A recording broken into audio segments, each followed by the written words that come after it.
From the East Coast to the West Coast, we are everywhere true crime is. We are asking for the public's help. We are searching in the woods. We are doing what it takes here on the Bullhorn Betty channels to find answers to the most alarming cases we have been watching on the news. I can tell you personally that I have traveled this entire country seeking these answers and bringing that content right here to you here on the Bullhorn Betty channels and Bullhorn Betty Crime Stories. We are happy with the work that we've done. We brought many answers to the public, and we have defied mainstream media in our pursuit of the truth in these cases. We will continue to work. We will continue to fight for these victims, and we will continue to tell their stories here on my channels. Welcome to the Bullhorn Betty brand of channels and the Coffee Club. Thank you for your love, thank you for your support, and more importantly, thank you for allowing me to bring these victims' stories to each and every one of you, advocating for each of these victims. God bless you, God bless America, and more importantly, God bless our victims.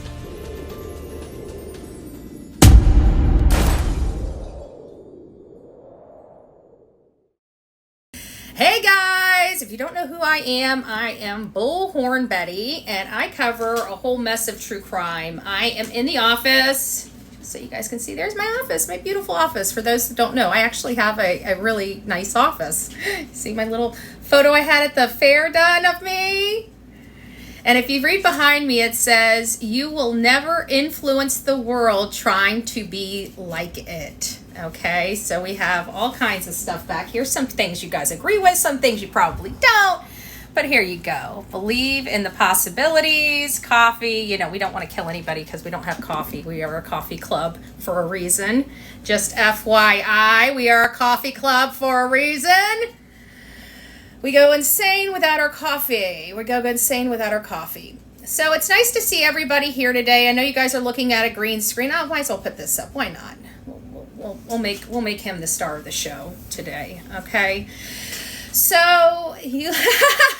well, that's because I had court. You know, you got to look all professional and stuff when you have court. You would think at 44 I'd be over the court stuff, but apparently I'm not. No, I'm just joking. It's a civil thing. It's but you know, I had a court hearing today, so nothing major. It was just a cattle call. You know, see where we are with the case and whatnot.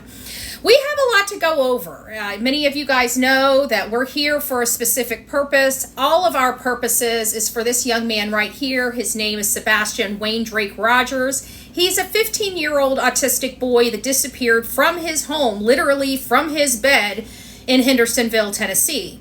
According to his mother, he went to bed around 9. She heard a thud or a thump or something that was introduced later in the story coming from his room. She hollered, "Did you fall out of your bed?" And he says, "No." And so she hollers back, "Well, whatever you're doing in there, go to bed," right? Just so happens that thud did happen, and she didn't seem to want to get up. I want to put this into perspective. Put this into perspective. I did this on my show.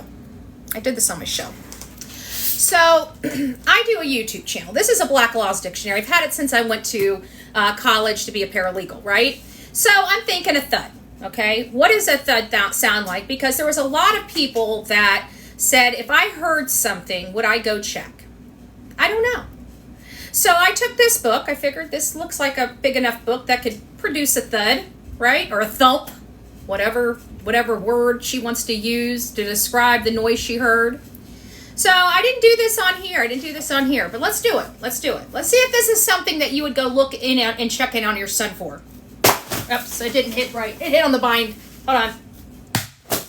That sounds like a thud to me.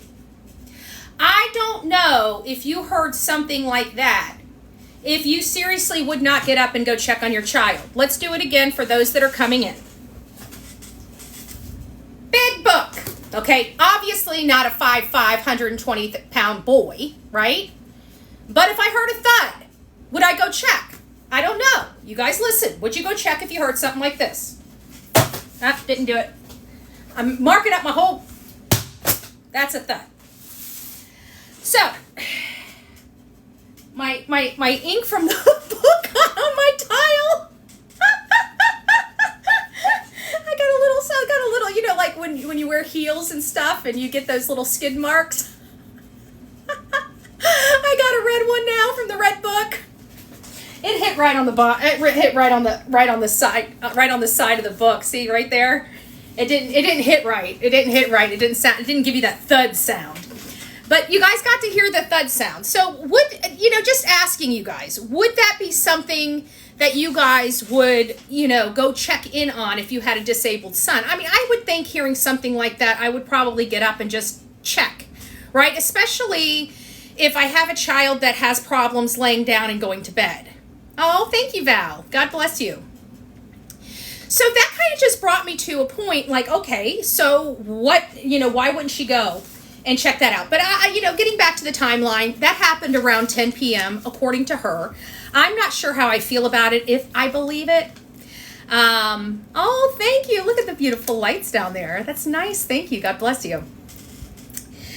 So let's get back to the case. What did we learn over the last week? What did we find out? Obviously there's a little bit more drama, but I think this was, in my opinion, I think that this was the head. You know how like things fester and fester, like when you're running a mile a minute, you don't have time to really think, or you just go. I think now, things slowed down a little bit. And Seth is now being able to kind of look at things. And I have a funny feeling he just wants a different direction. He's tried this direction for a significant amount of time. It hasn't produced, oh, thank you, girl next door. It hasn't produced the results he needed. And I think they're just trying different stuff. When you try something, you should kind of commit to it. But if it's not working after so much time, you need to start a different plan. I mean, it's normal and customary with anything. Like even in your own business, if any business owners are in my chat at all, you have to, this is the best way to identify it. I'm pretty sure when you started your business out, you're doing probably things much different now than you were when you first started out. Why? Because things at the beginning probably didn't produce you the results that you were looking for, or they produced you a results to a certain point, but then you needed to get over that hurdle, and so you had to implement other things. And sometimes that actually means moving, people around in the business or removing people from the business altogether. So I think that it's just a reorganization type of thing. I don't think he's burnt any bridges with the investigators that he had. I think he's just trying to do something a little different. I don't know. I have never talked to Seth personally, so I really would not know one way or another, what's going on. All I can do when stuff like this comes out, guys, is speculate. Look at a bunch of information and see if it's plausible that we have, that these things happened or didn't happen. I can't, for many of this stuff, we're flying in the dark. We don't have anything but these interviews. And that's why we are so kind of hooked into those interviews. So I research a lot throughout the day. I'm constantly in many chats, many programs. I sleuth, okay? I sleuth around a lot because sometimes I sleuth for detailed information about a person or something like that. Sometimes I sleuth to get a gauge of what's going on with the audience. How are you guys feeling about a certain topic? For example, the whole thing with Chris Proudfoot being, one of the polls that everybody was jumping on at the beginning, but now you're looking at new polls and people are starting to side-eye Katie more than ever right now because they feel she was the only one in the house with Sebastian. She must have been the one that had to have snapped or harmed him or whatever.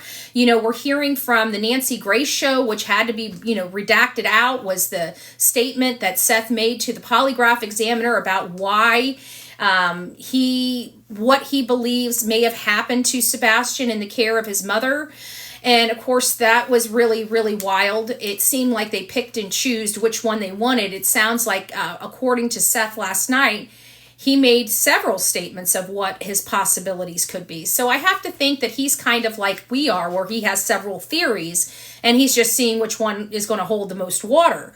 A lot of people out there are really, and I've been kind of pushing this envelope as well, is why this is not classified as a criminal case. Some almost 80 days. I think tomorrow, it might even be today. I haven't calculated it in a few days, but we're approaching 80 days.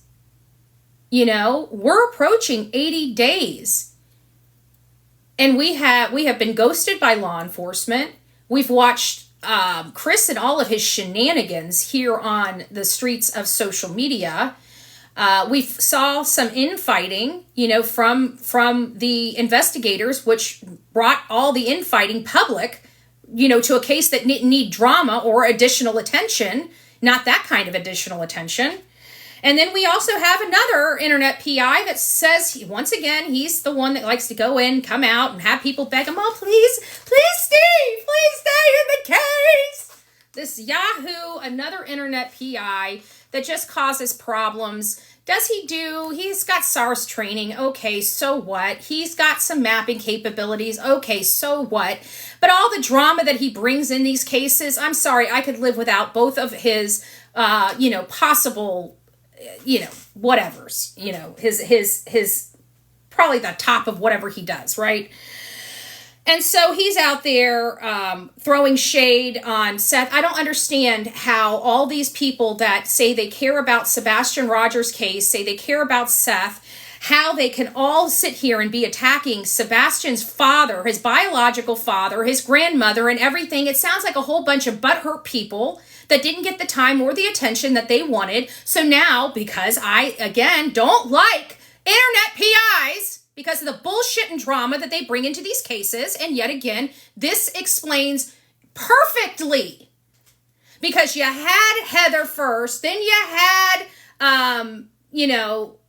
Chloe second, and now you got SF all up in all of this nonsense, bringing in more bullshit and more drama in a case that doesn't need more bullshit and more drama. But hey, they don't want to bring any more distractions. Well, you know what? If you actually understood what private investigator, the private part, the big private, the main part of your job, if they understood that just a little bit, we probably wouldn't be where we are right now. But again, I'm not one that likes internet PIs. I think everybody knows it's not one. It's not a specific person. I'm not beating up a specific internet PI. I don't like any of them. Are they good investigators? I'm not disputing that. But they're public investigators. Okay? So what do I mean by that? They don't mind throwing parents under the bus that have already been through enough. If they don't get their way, they start threatening them with, oh, we're going to expose you. And SF is a prime example of that. He did that to Layla Santinello's mother, Jennifer Santinello, which is very big on this platform, trying to fight for her daughter. He did that to her. And now he's sitting here going cutthroat and for the jugular of Seth Rogers, a father of a missing boy. Now, we as a community here need to start standing up and speaking up and saying this is disgusting. And again, all networking back to the small group of people that used to say that they care about this case and care about this boy. Now they're making a spectacle of it because they didn't get their way. It to me is grotesque, and if you don't believe me, there it is. Sticking his nose where it doesn't belong. Took the time to call the Tennessee CPS today because he wanted to make sure that there was no possibility. Now, this is a private investigator wanting the truth, right? Because he wasn't hired, he wasn't considered. Now he wants to go after the family, yet again. This is a name that you guys will see me vomit out of my mouth probably throughout my entire career here on social media, because these are bad actors. These are bad actors that do nonsense like this. Look at this. How professional is this? This is from a PI. Late last night, felony, Tony. But he fails to tell when did you go to court, Steve? Didn't you go to court for that check, that $5,000 check, or that didn't you get some type of thing? Didn't you have to go to court for your fraudulent conduct in something like an insurance thing or something like that? Well, didn't you get fined $5,000? Or am I mistaking you with another Steve Fisher from California that happens to be a private investigator? I mean, it's so easy to sit there and cast shade on other people when you don't want skeletons in your own closet rearing their ugly head.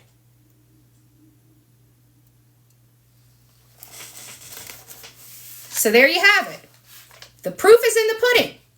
I spoke with Tennessee PCS to inform them. He spoke with them to inform them that Seth was going to release the documents. He literally wanted to get Seth charged with a felony. Now, do you guys understand why I don't like internet PIs? Is he referring to Tony Mathis? Yeah. Yeah. And quite frankly, I don't trust any of their ability to investigate criminal cases very well. So I doubt that their information might be skewed. You know, I tell you what, I've been charged with a number of things that law enforcement nor could a state attorney prove in a court of law, which they're required to do. But you see them touting those around like I was put under the jail. Sorry, we have due process in this country. Activism. We have activism going on right now. Major activism. Let me find out which number that is. Is it this one? Hold on, I've got it here somewhere. There it is. This one right here. Is this one? Nope, that's not it. Hold on a second. Let me find it. Don't have the right one. Where is it? There's something going on right now with Sebastian Rogers where they're actually taking to social media. There it is. Taking to social media. And here is what they're saying. Now, this is Sebastian's army. This is not being conducted by Tony or Seth. This is private citizens coming together and wanting action on behalf of Sebastian. And they call themselves Sebastian's armies, which we all have coined. I am part of Sebastian's army myself because I want to see him come home safely. And if he doesn't, those responsible to be brought to justice and brought to justice swiftly. In the light of the recent post about Chris P. being besties with 2 investigators on the case, I think it's time we turn up the heat. Beginning Monday morning, I propose every single one of us in this group for the cause of Sebastian Wayne Drake Rogers, we turn up the heat. How? Answer. It's time to flood the district attorney's office, mayor of Hendersonville's office with phone calls. Call and state your concerns on the integrity of the investigation being at stake and wanting this case solved. It is time, people. See the phone numbers below. So they even have some phone numbers below. I don't know what I can do here on TikTok, so I'm just in the way of the phone numbers. You guys can look that up yourself, and it's the district attorney general's office in Gallatin Criminal Office, and it looks like it's D.A. Ray Whitley. And then the mayor's office, it says Henderson Mayor's Office in Town Hall, Mayor Jamie Clary. So you guys can do, I'm sure, a very quick Google search and find all of those numbers. Call those telephone numbers and report your concerns about the integrity of this investigation. You know, we're hearing that this child walked off. It's a normal missing child that they just haven't found, that there's no evidence of foul play, that this is not a criminal investigation, but the parents nor law enforcement can tell us where this child went, what direction he went in, or anything other than the fact that he went outside of his home, allegedly. And they can't even tell us which door he went out, only that it had to have been the front door because that's the only door that doesn't have a key on it, and he knows the code. Yet all the neighbors say whenever he goes to the front door and it's not open, he skips around to the garage door, implying he obviously doesn't have the code, because otherwise, why wouldn't he just push the code in and go through the front door? It doesn't make sense to me. It doesn't make sense to me. We also have Katie, our BFF. The best mommy of the year, right here, missing in action. Missing in action. The community of Hendersonville is ultra concerned. They now have another missing member of their community out there. Her name's Katie Proudfoot. Don't worry, she's missing willingly. We've corroborated that this one happens to be missing willingly. She decided to run away from home, so she truly is a runaway missing person. She's an adult, so we don't need to know. We don't get the information to find her, right? Because she can be missing. She's allowed to be missing. You know who's not allowed to be missing? Her son. But he's missing too. And she's running away from home, you see. We've already talked about the more drama in the case. I'm hoping that kind of dies down a little bit. But we also had a pretty steamy interview last night on the Pascal show. Now, you know, hindsight's 20/20, so I'm kind of glad that Seth's attorney advised him against this, because I wouldn't want him getting in trouble for, you know, trying to express to people about what happened. But certainly they can't, he may not be able to disclose what is in those reports, but I don't think they can stop him from talking about, in general, some of the things that have gone on. I don't know, but I would definitely trust my attorney's advice that's there in Tennessee, that knows very well the Tennessee laws. But the interview, we got a lot out of the interview. A lot of people think we didn't get a lot out of it. I got a lot of background information about Sebastian. You know, I got a lot of information about the special relationship that Seth and Sebastian had. It enlightened me a little. Like, I didn't know that Seth was kind of a stay-at-home dad when Sebastian was born. So that kind of explains why they had such that unique bond. And, you know, he loved his son. You know, he wanted, that's the one thing I remember Katie talking about the most at the very beginning, is how his father was his biggest rooter. You know, he was always on the sideline rooting for him. And I love hearing that, because it shows me that he's a good dad, you know, being there for those moments. And he was there for those moments, you know. Seth Rogers he loves his son. I learned that, you know, he loved to run. He went from crawling. He had mobility issues, but once he got on his feet, he ran. And we had discussed on my show that, you know, the time that Katie said that Sebastian had to have left the house, which at the beginning it was between midnight and 6 a.m. because she went to bed at midnight, even though she didn't check on her son, and she heard a thud at 10. She told everybody he had to have been in bed when she left or went to sleep. Well,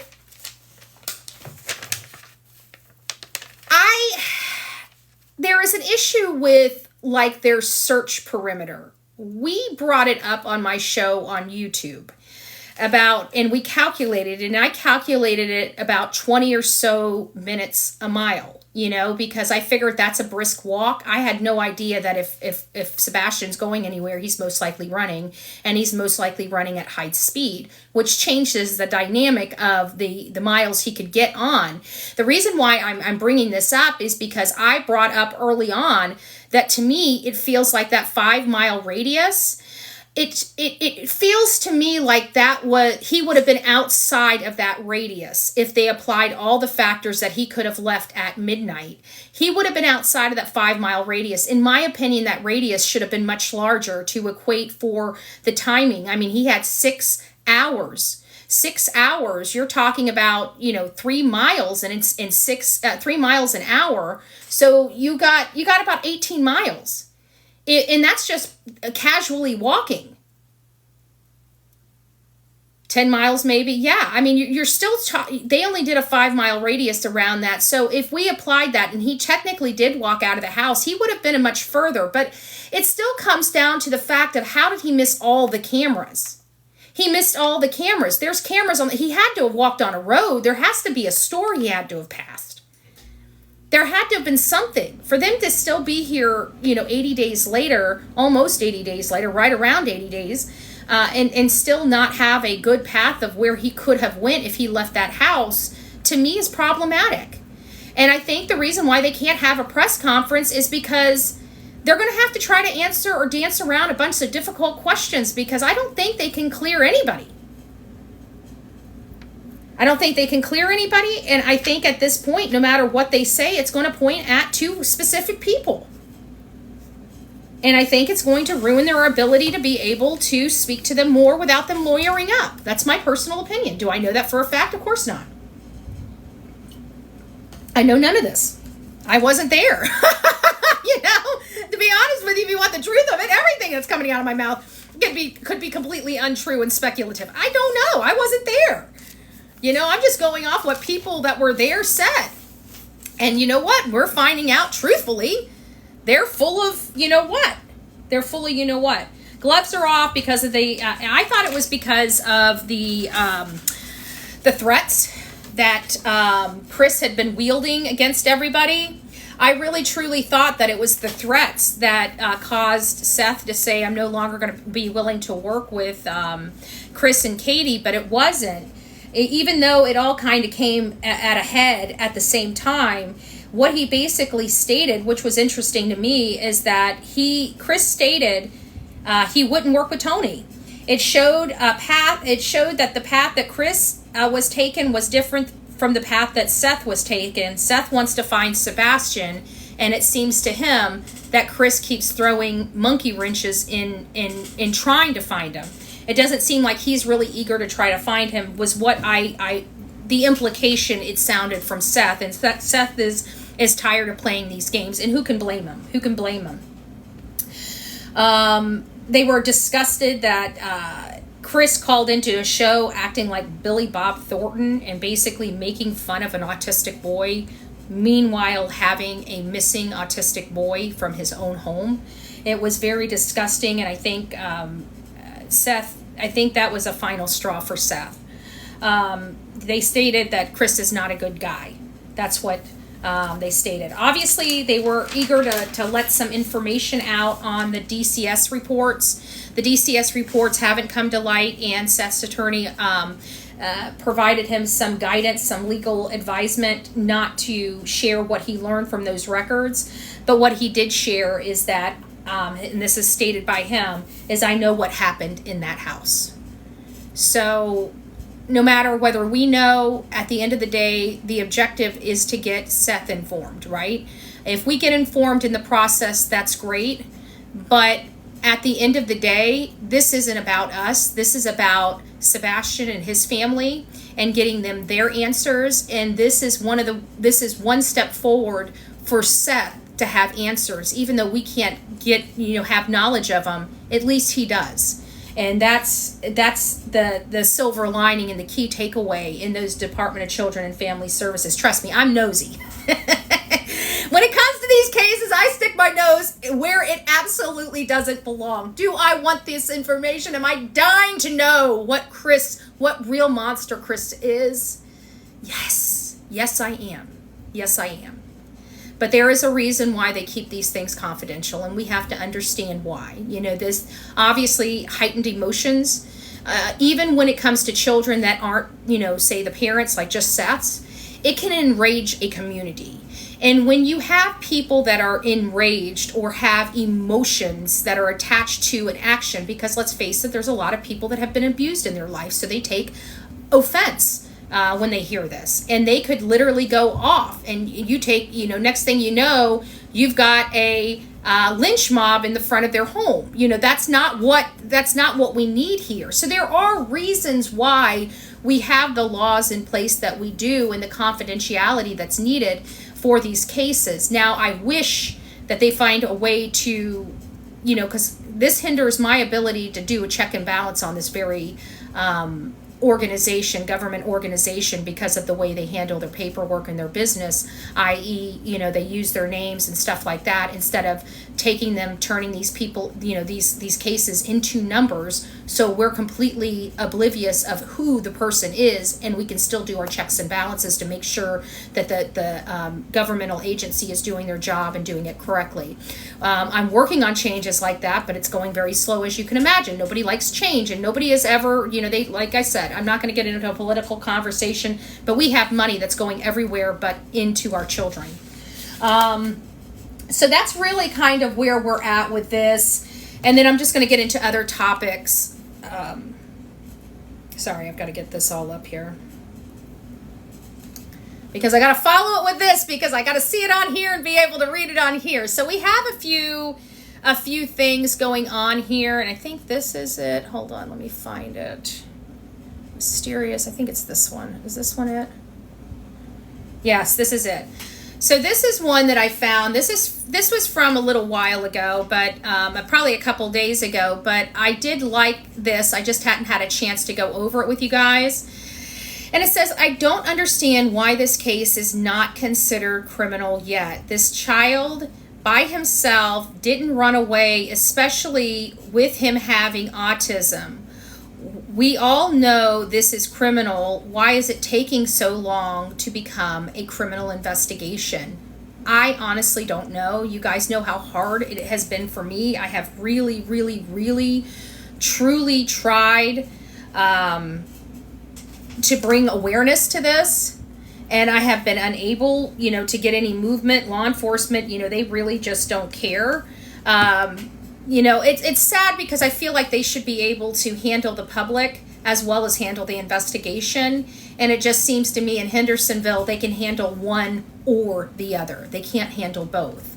And we deal with this a lot. This is the first time I've dealt with parents like this. This is the first time I've dealt with law enforcement like this. I think the reason why the public is so concerned is because of the allegations of somebody or several people from the Bowersox and Proudfoot family knowing or having associates with high-ranking people in law enforcement. And that makes anybody feel uncomfortable. And if they could just settle those, they don't even need to go to a freaking podium. Put out a press release. If you need a more structured way of informing the public, if you just literally can't go to a freaking podium and talk, have your secretary type something out.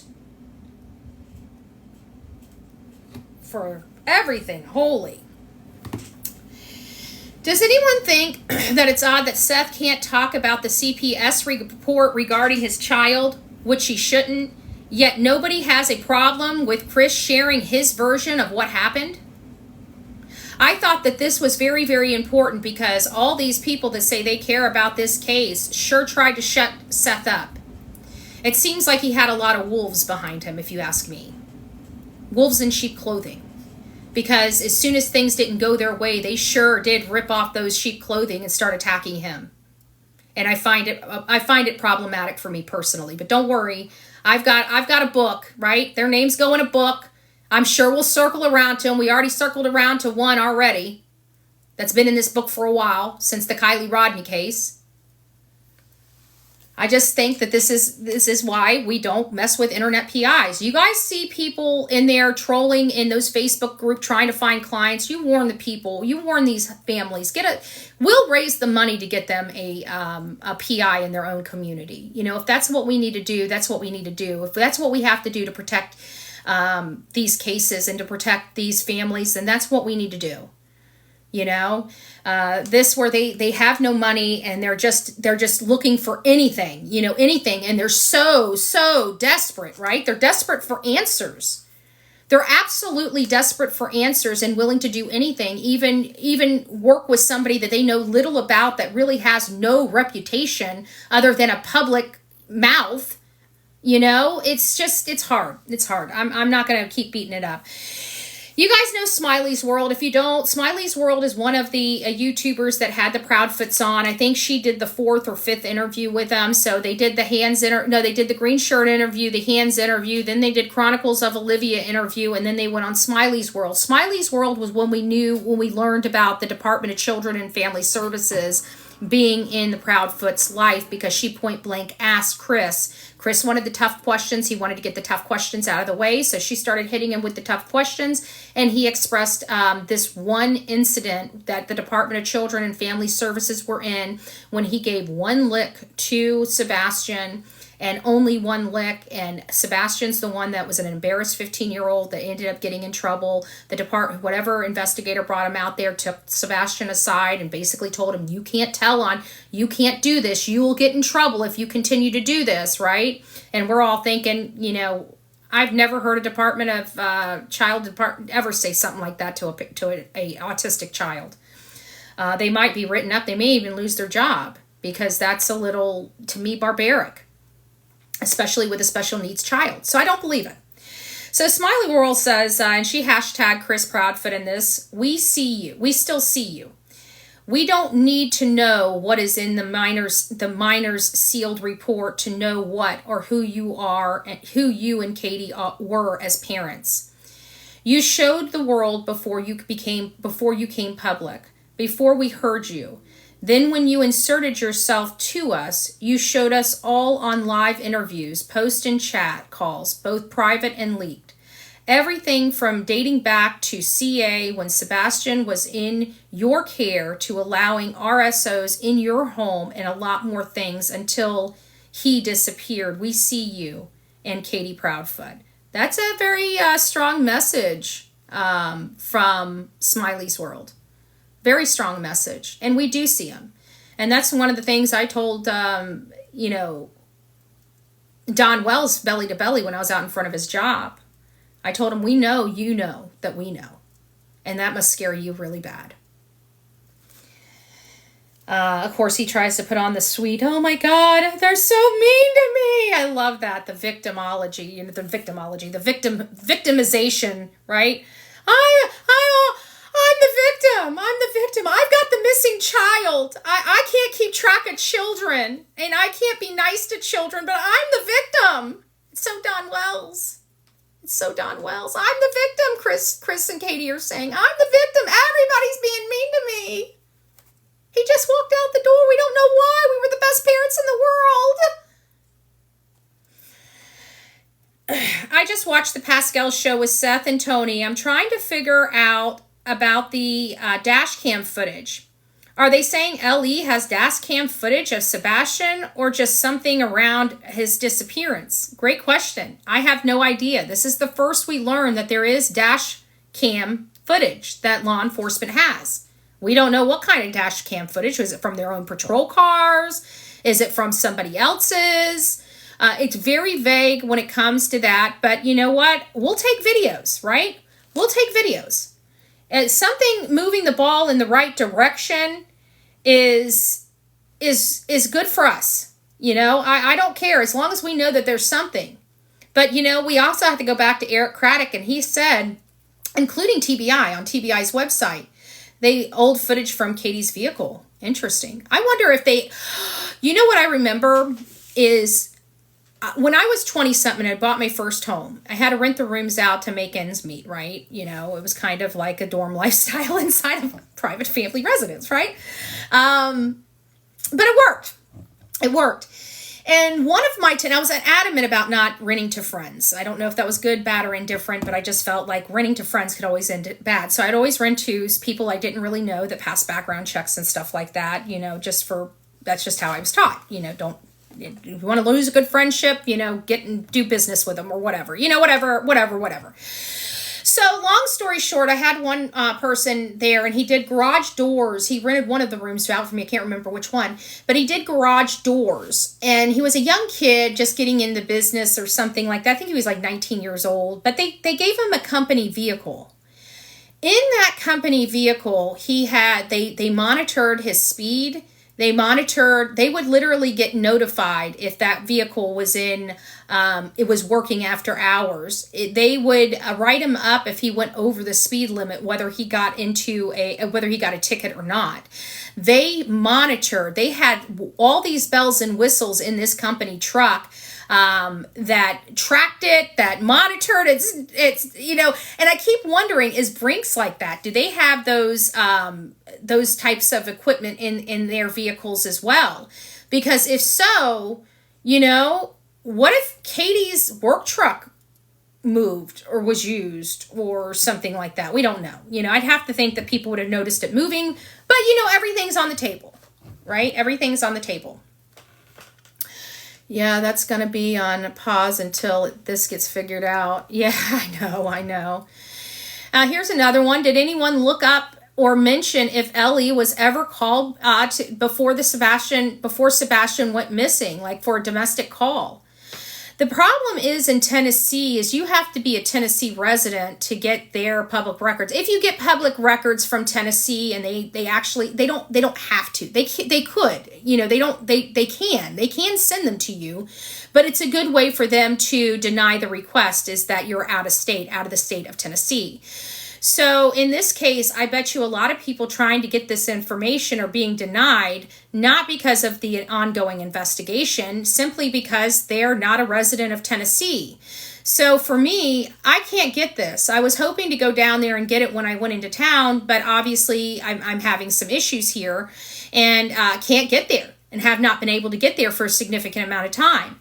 So that's where I'm at, and I was planning on doing that. That's one of the very first things that I always investigate in any case is how much activity did they have going and coming from their house related to law enforcement, whether people got arrested or not.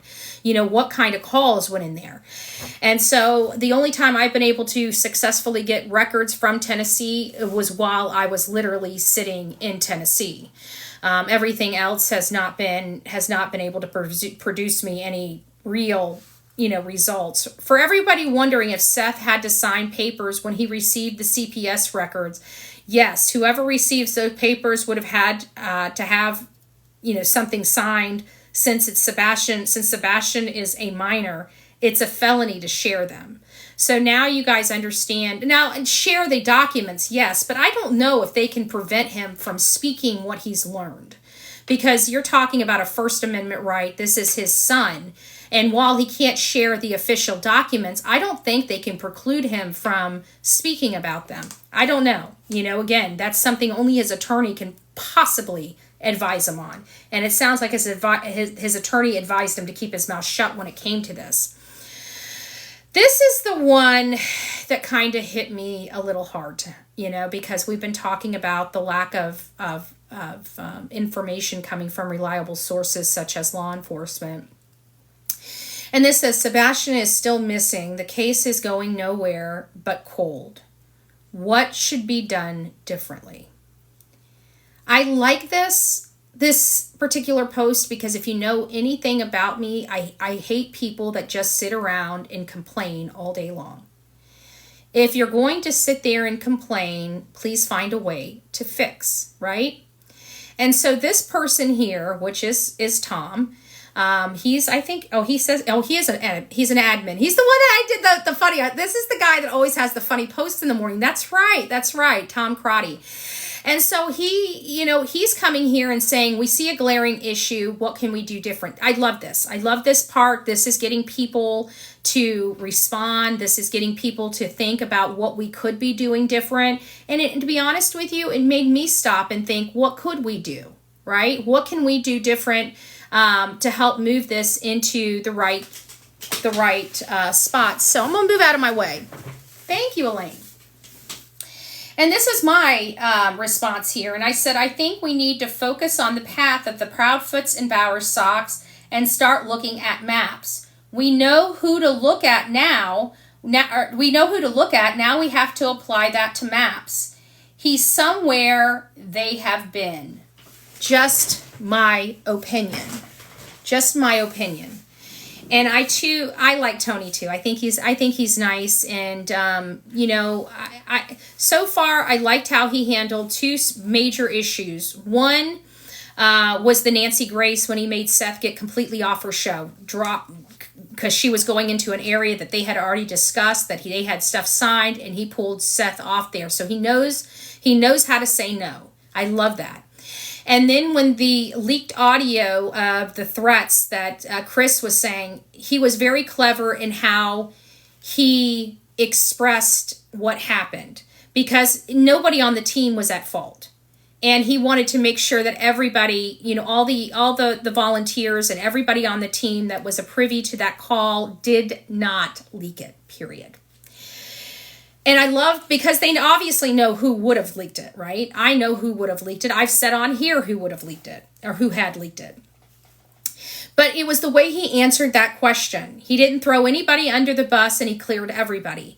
So those are key metrics for me when I'm looking at somebody, whether they're doing stuff for the right reason or not. So there are two major things that I thought Tony handled brilliantly. And it does bring me back to the fact you don't need a PhD to be a spokesperson for a family. You just need to have a good heart and a good head on your shoulders, and you can be excellent at anything. You can be excellent at anything. So I really do think he has Seth's best interest at heart. That's me personally. Could my opinion change? It could. It could. But so far, everything that's been going on, it seems like they have been positive changes. And when you go from toxicity and negativity, and you start correcting that, you're going to have some bumps in the road. You're going to have people that disagree. You're changing things, and people don't like change. So hopefully, as things start settling down, the people that weren't comfortable with certain things, maybe they get comfortable. Maybe they realize maybe this is a positive change. Maybe they will start getting on board with it. But I think we need to trust Seth. He is dad. He's the only person that all of this is affecting right now, because he can't find his son. And he just wants help, but he wants the right type of help. Before, I think he was in the position where he had no choice. He just had to take whatever help was coming to him. I think now he's starting to be a little bit smarter. I think he's starting to be he's realizing he needs to be a lot more strategic, and he needs to get certain things done, and certain things done without a whole bunch of resistance from his team. There's nothing worse in the world than trying to put together a team and your own team fighting you.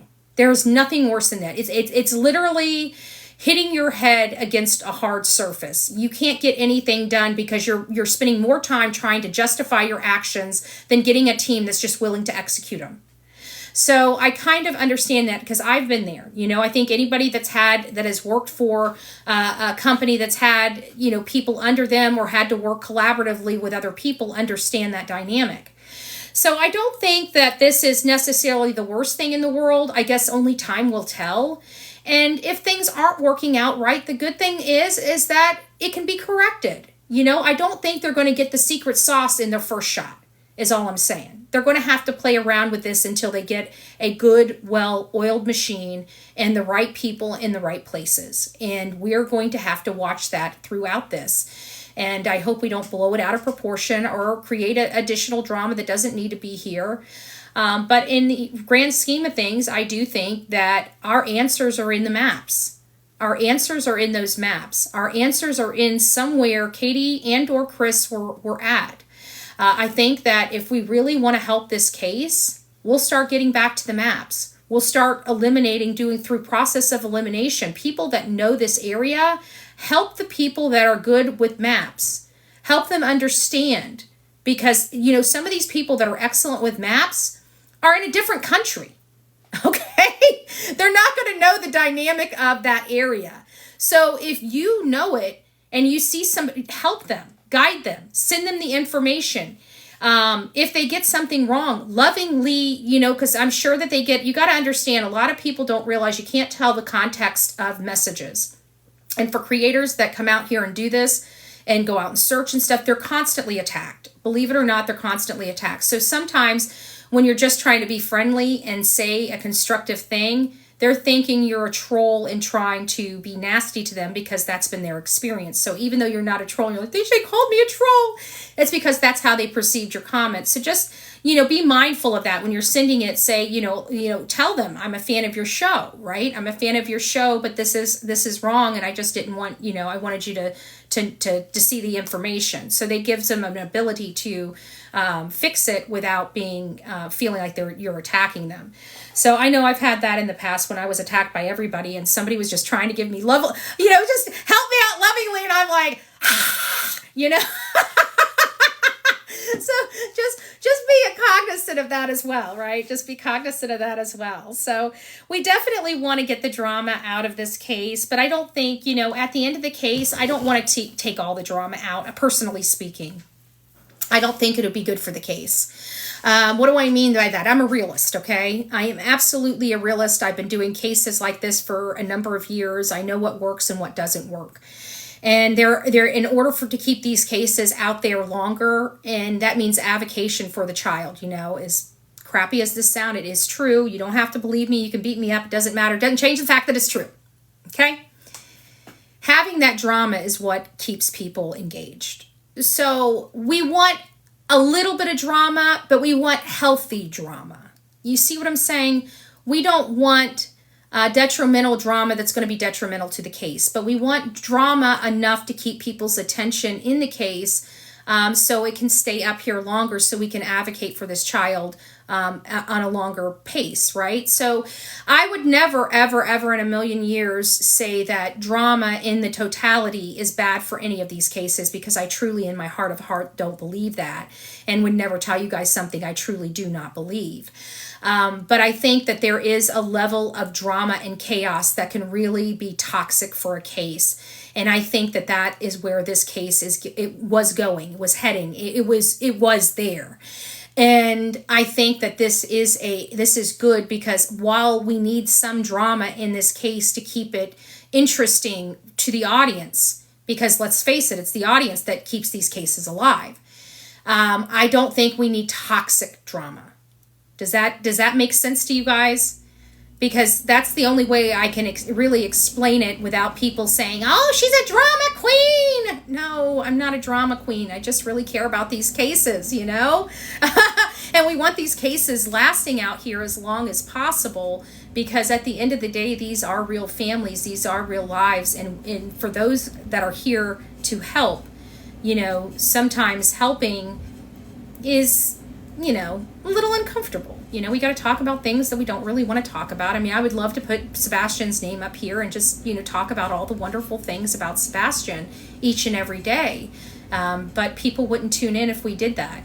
We've got to talk about all the ugliness of the case, all the ups and downs of the case, all the changing information of the case, all the unnecessary and unwanted drama of the case. But you know what? He's getting the attention he deserves. He's getting the attention he should have had for a really long time. My heart breaks that it took this for him to be loved and to feel special.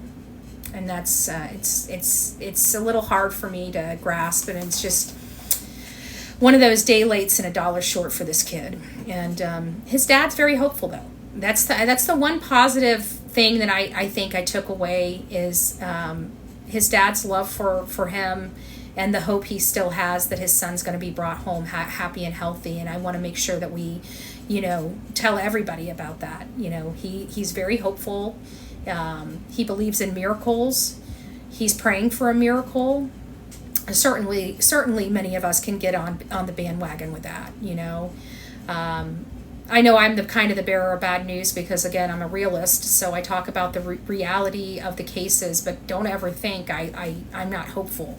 I like even Charlotte Senna. I mean, that was the one case I am so thankful I was totally wrong in. I think that was the happiest wrong, I don't know how to explain it. Like there's just, I want to be wrong about all these cases, to be honest with you, but that one, because the statistics for that little girl were just so awful. They were awful. I was terrified. And she defied odds. And I was just like, that is the one thing that I was happy. I cheered for being wrong. If you're going to be wrong, that's the one thing about this is when I'm wrong, it's a good thing. It's a happy thing for me to be wrong. And she came out alive. Her captor and monster for her and her life, the boogeyman in her life, is going to be behind bars, hopefully till the day he dies. I think he got 46 years. So I don't anticipate him ever being outside of that jail. So hopefully it stays that way. Hopefully it stays that way. Guys, I think that's really it. That's all I have for you guys today. The case is moving forward. I think we need to do brain sessions, brainstorming sessions on the maps. If you guys have plugs, listen, I know we get a lot of people on here and, people watch these things after they're ended. But if you know friends of, the Proudfoots, if you know their behaviors of the Proudfoots, I want to start doing mapping work. And I need some insight. So if you know somebody, I'm happy to work with anybody, and I'm happy to keep them confidential. And if you know anything about me, it literally takes a court order for me to for your name to come out of my mouth. And I doubt anybody's going to be taking me to court to get your name out of my mouth. So you don't have literally nothing to worry about. If you want your confidence, I will absolutely 100% keep your confidence. I just need help because we need to find out what their behaviors are, where do they hang out, what are their interests, where were their favorite places they like to hike, hunt, fish. Those things right now matter, and they are very, very important to this case. And if anybody has any of those answers, again, create a Facebook account or a Gmail account. Create an anonymous account. If you don't even like Gmail, go to, Proton Mail. Create an anonymous account and funnel information to people. It's very easy to do. It keeps you anonymous. Nobody knows who you are, and you can get your information out. Do it. If you have something, leak it. My email is bullhornbetty@gmail.com. But if you have some information about them that can help me identify their behaviors, their patterns, their interests, it really will help me hone in on some other areas of these maps. So if you guys want my suggestion on what we should do differently, it's start looking at those maps. This boy is out there, and we need to find him. We need to find him. If we do not find him, this case will go cold. I'm going to tell you guys that again, and I mean this with absolute certainty. If we do not find Sebastian Rogers, this case will, not possibly, not probably, not most likely, it will go cold. So the maps, believe it or not, that's where my heart's at, is those maps. We need to get to the maps. We need to start looking at their path. We need to look at their path of travel. We need to know where they were, when they were at there. We need to build a timeline, and we need to go on that timeline and find Sebastian. Sebastian is there, and he is someplace that the Proudfoots or Bowersox have been before. I guarantee it. I guarantee it. All right, guys, take care. Have a great day. Happy Tuesday. We're almost halfway through our week. This will not be the last time that you see me. As I get more information, I am bringing that information to you guys as quickly as possible. So I just want to thank you all for being here. If you would like to be part of this great group, consider subscribing and supporting this channel here on TikTok. And if you're over on YouTube, we have subscriptions over there as well. Don't forget to hit me up on Bullhorn Betty 2.0 here on TikTok, and Bullhorn Betty Crime Stories over on YouTube. God bless, have a great day, and rock it out with your coffee beans out. God bless.